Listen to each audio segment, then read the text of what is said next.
Bonjour, nous continuons sur la solution de la série numéro 1, donc pour le département ST, donc pour le semestre du bien sûr, concernant les vecteurs de matrice. Dans le deuxième exercice, il vous demande d'écrire un programme Pascal qui permet de calculer la somme et la moyenne des éléments d'un vecteur V de composante réelle et de taille n. Donc, on va faire cet exercice, donc il vous demande de faire la somme et la moyenne. On va faire l'explication en quelque sorte. La notion de variable d'entrée, variable de sortie, etc. Donc on va schématiser cet algorithme. Donc nous avons fait déjà le truc de schématisation sous forme de variable d'entrée, variable de sortie. Donc ici, ça sera la même chose ici. Donc ça sera mieux de analyser l'exercice sous forme de variable d'entrée, variable de sortie et éventuellement variable de traitement. Donc ici, il vous demande de calculer la somme et la moyenne des éléments d'un vecteur. Donc le résultat, c'est la somme et la moyenne. Donc ici, je veux avoir la somme. Je vais faire somme comme ça. Et le deuxième résultat, c'est moyenne. Donc MOY. C'est un codage de variables. Donc nous avons deux variables de sortie, à savoir la somme et la moyenne. Donc je vais allonger cette zone de texte pour pouvoir afficher les deux en même temps. Donc voilà, ça c'est les variables de sortie. Comme variable d'entrée, qu'est-ce qu'il y a? Comme variable d'entrée, il y a le vecteur, des éléments d'un vecteur. Donc ici, c'est le vecteur V.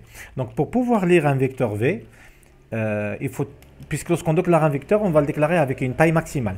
Mais on ne va pas utiliser toute la taille maximale du vecteur, on va utiliser juste un certain nombre qui est n, c'est la taille du vecteur. Donc en variable d'entrée, nous avons deux variables, à savoir n et les composantes d'un vecteur. Voilà. Donc les variables intermédiaires, par exemple, ici, nous aurons la variable i, je vais supprimer la variable i, je vais mettre ici i. Donc i par exemple, nous aurons besoin pour le parcours, pour i reçoit i1 faire, etc. Éventuellement d'autres variables s'il y a lieu, ça dépend de l'exercice, ça dépend du traitement qu'on veut réaliser. Donc pour le moment, voilà les variables qu'il faut déclarer au niveau de notre programme. Donc on va écrire l'algorithme et programme Pascal. Donc je vais créer deux zones de texte. La première zone de texte ici à gauche, c'est l'algorithme, on va faire l'algorithme. Et la deuxième zone de texte, on va faire le programme. Comme ça, vous allez réviser les deux. Il y aura la révision de l'algorithmique et de la programmation en Pascal. Voilà, ici, c'est en Pascal. Donc, on va écrire l'algorithme. Donc, j'espère bien, le paragraphe, il est bien ici. Donc, on va écrire algorithme. Je vais agrandir un petit peu. Donc, on va nommer exo2, par exemple. Donc, la partie déclaration, les variables, et le début et la fin de l'algorithme. Pardon, à la fin. Ça, c'est la structure de l'algorithme. Elle possède trois parties. L'entête, la partie déclaration s'il y a lieu, et le corps de l'algorithme. Voilà, ici, je vais mettre en gras les choses. Voilà. La même chose ici en programmation. On va écrire programme, exo2, c'est en Pascal. Ça, c'est l'entête. On ajoute l'utilisation des bibliothèques, à savoir uses WinCRT par exemple. Comme vous pouvez ajouter CRT pour ceux qui utilisent d'autres éditeurs, c'est pas Borland Pascal pour Windows. Begin et end. Voilà. End point ici. En algorithmique, on ne fait pas de ponctuation, mais vous pouvez le faire, ça ne dérange pas, puisqu'on est plus libre en algorithmique. L'algorithmique, on se concentre sur la solution, sur l'idée de la solution.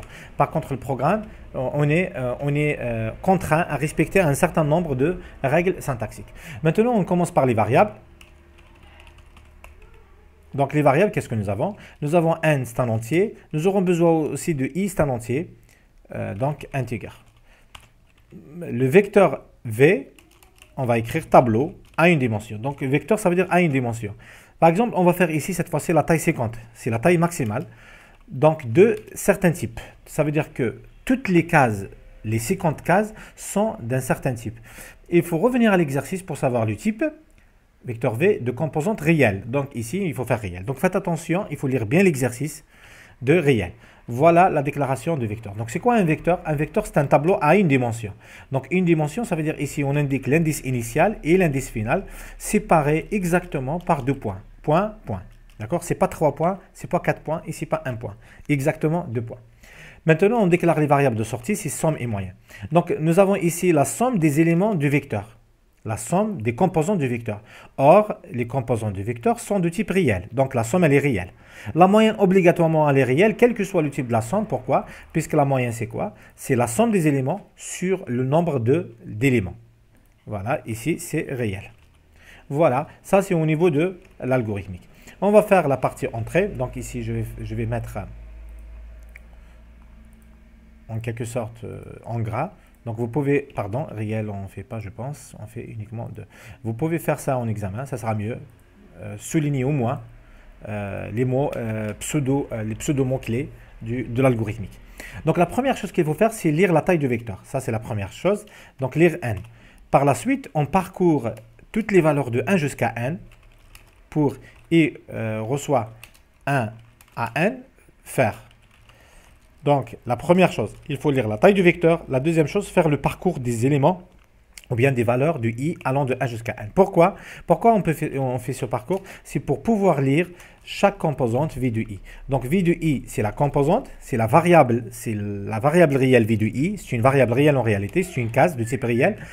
Et lire v de i, ça veut dire lire cette variable. Donc, on va lire combien de lectures ici? Pour lire v de i, on va faire lire v de 1, v de 2 jusqu'à v de n. Donc il y aura n lectures dans cette boucle.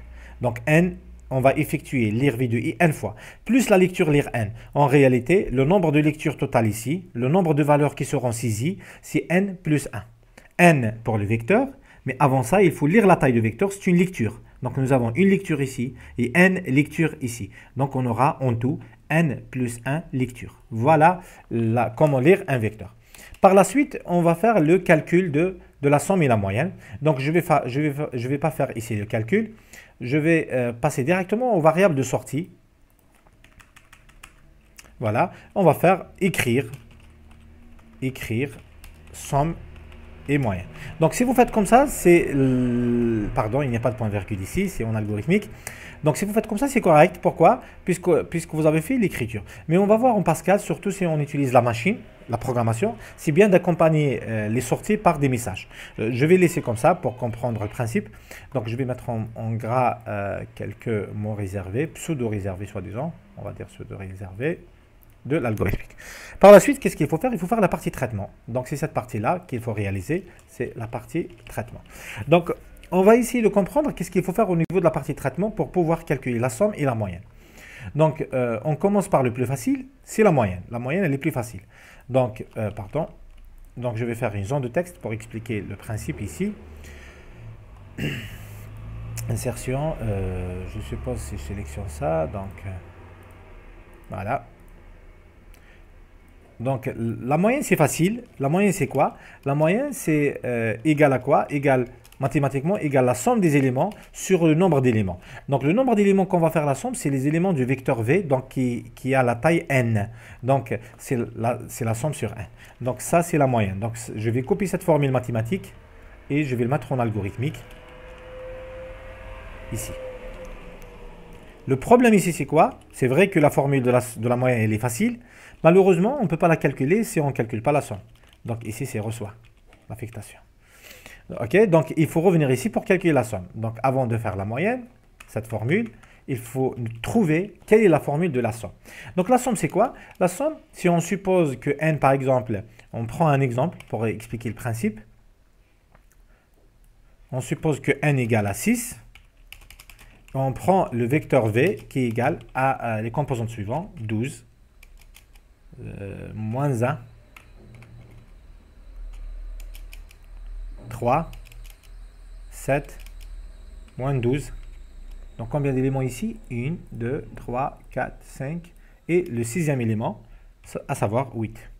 Voilà le vecteur. Donc la somme égale à quoi? Égale à 12 plus moins 1 plus 3 plus 7 plus moins 12. Donc je vais faire moins 2 entre parenthèses. Et à la fin, plus 8. En réalité, ça ne m'intéresse pas ici le résultat. Ce qui m'intéresse, c'est la formule. Donc, je dois trouver la formule. Donc, 12, c'est quoi? 12, c'est la première composante de V. Donc, je vais faire ici V de 1.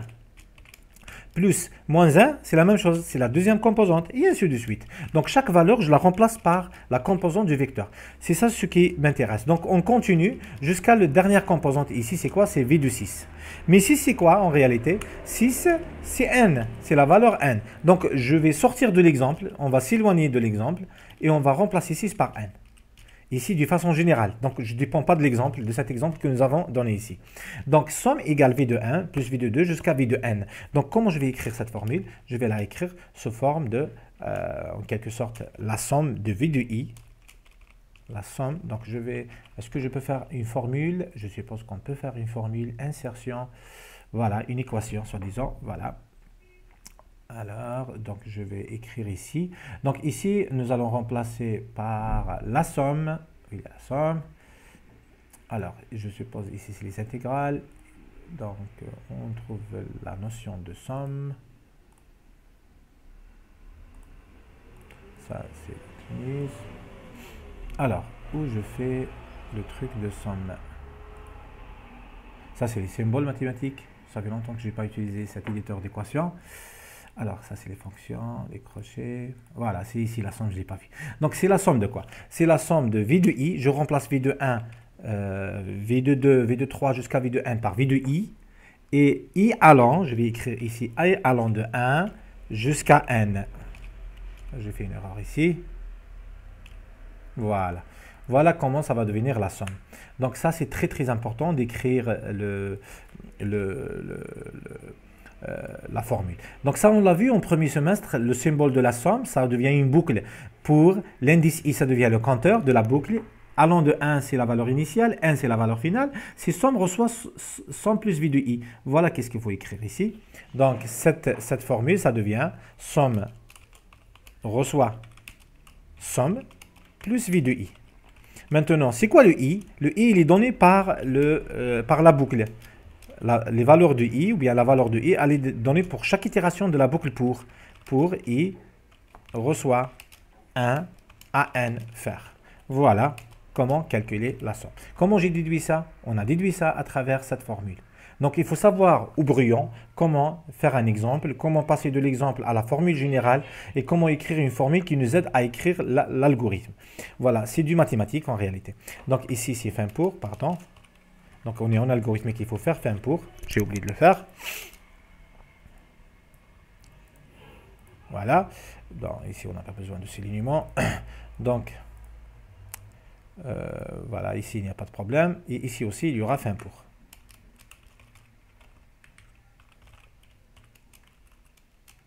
Donc, je vais souligner et mettre en gras le pseudo-mot algorithmique, soi-disant, si on peut dire ça. Voilà. Donc, on a fait l'algorithme. Qu'est-ce qu'il faut faire maintenant? Il faut traduire cet algorithme en programme Pascal. Voilà. Donc, ici, il a passé. Donc, cette séparation, ça permet de voir les parties de l'algorithme. Donc, il y a trois parties dans l'algorithme, l'entête, les parties déclaration et le corps. Dans le corps de l'algorithme, la partie instruction, il y a la partie entrée, partie traitement. Tout ça, c'est la partie traitement. Et ça, c'est la partie sortie.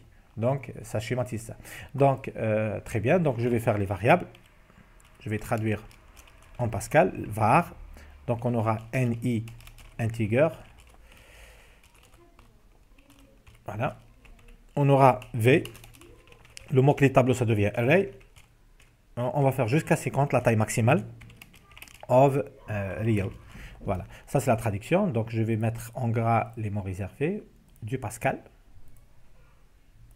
Voilà. Par la suite, on va faire la somme et la moyenne de... Donc, vous traduisez tout. Tout ce qui est algorithmique, il faut le traduire en Pascal, il faut faire attention.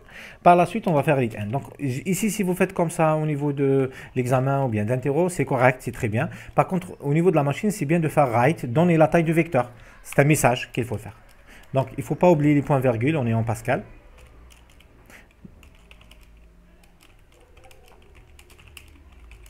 Donc, do, read, v de i. Vous remarquez, on traduit normal. Donc, les règles de traduction, il ne faut pas oublier point-virgule. Il ne faut jamais mettre point-virgule après do, etc. Donc, il y a des endroits, c'est obligatoire de mettre point-virgule. Il y a des endroits, c'est interdit. Vous allez avoir une erreur soit logique, soit syntaxique.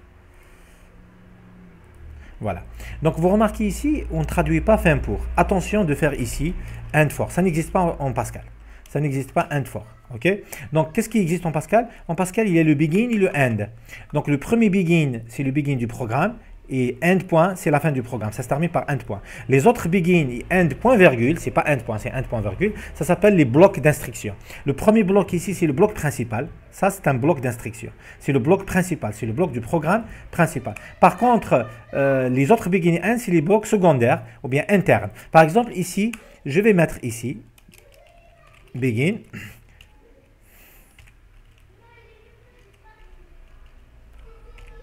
Begin. Alors, je ne sais pas pourquoi il n'enlève pas le... Voilà, comme ça, il a enlevé.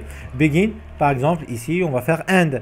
Donc, juste une remarque, on peut le faire, c'est correct.